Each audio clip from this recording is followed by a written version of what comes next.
महाराष्ट्र में मुख्यमंत्री पद को लेकर छाई धुंध अब करीब करीब साफ हो चुकी है, क्योंकि एकनाथ शिंदे ने खुलकर कह दिया है कि महाराष्ट्र को लेकर पीएम मोदी और गृह मंत्री अमित शाह जो भी फैसला लेंगे, शिवसेना उस फैसले के साथ मजबूती से खड़ी रहेगी। और शिंदे के इस बयान के साथ ही सारा का सारा सियासी एक्शन अब दिल्ली दरबार में शिफ्ट हो गया है। कल गृह मंत्री अमित शाह अघाड़ी गठबंधन के बड़े नेताओं के साथ, यानी महायुति के बड़े नेताओं के साथ बैठक करने वाले हैं और उम्मीद है कि इस बैठक में के साथ ही सबकी भूमिका पूरी तरह से स्पष्ट और साफ हो जाएगी। हालांकि सूत्रों का कहना है कि महाराष्ट्र में अगले सीएम के तौर पर देवेंद्र भाऊ यानी देवा भाऊ देवेंद्र फडणवीस का नाम करीब करीब फाइनल हो गया है। लेकिन दूसरी तरफ विपक्षी खेमा ईवीएम के खिलाफ मोर्चा खोलकर खड़ा हो गया है। मल्लिकार्जुन खड़गे कह रहे हैं कि जैसे राहुल गांधी ने भारत जोड़ो यात्रा की एक बड़ी मुहिम चलाई थी, वैसे ही बैलेट से चुनाव करवाने की मुहिम चलाई जाएगी। विपक्ष के कई और दल खड़गे के सुर में सुर मिला रहे हैं। तो आज इन दोनों बड़े मुद्दों पर होगी देश की सबसे बड़ी पॉलिटिकल बहस, और उस बहस में आज बात होगी ईवीएम पर क्या होंगे इस देश के अंदर दो दो हाथ।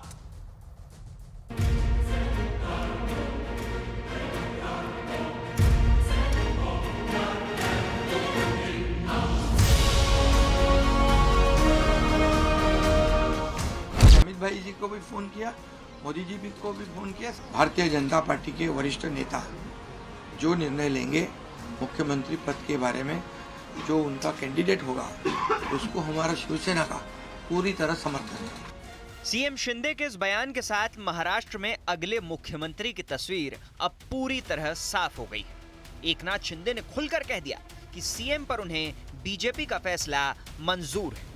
हम उद्धव ठाकरे नहीं है कि सीएम नहीं देंगे तो उठ के चले जाएंगे।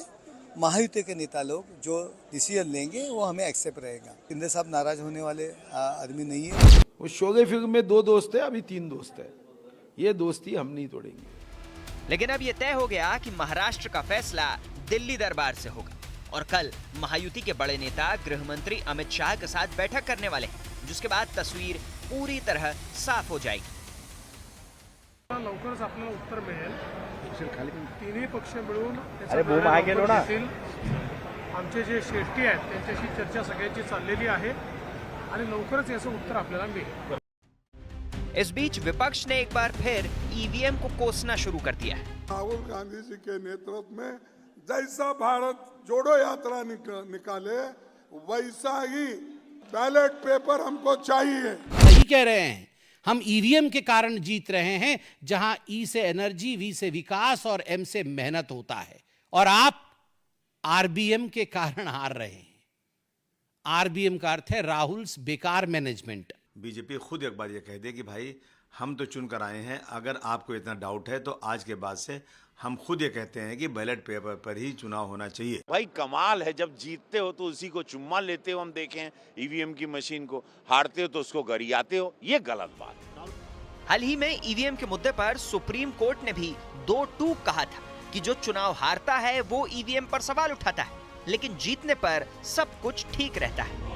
हरियाणा चुनाव के बाद भी कांग्रेस ने चुनाव में धांधली के आरोप लगाए थे, जिस पर चुनाव आयोग ने 1600 पन्ने के जवाब में आरोपों को निराधार, गलत और तथ्यहीन बताया था, और यह भी कहा था कि ऐसे आधारहीन आरोप से अराजकता फैलने का डर है। तो आज इन तमाम मुद्दों पर होगी देश की सबसे बड़ी बहस।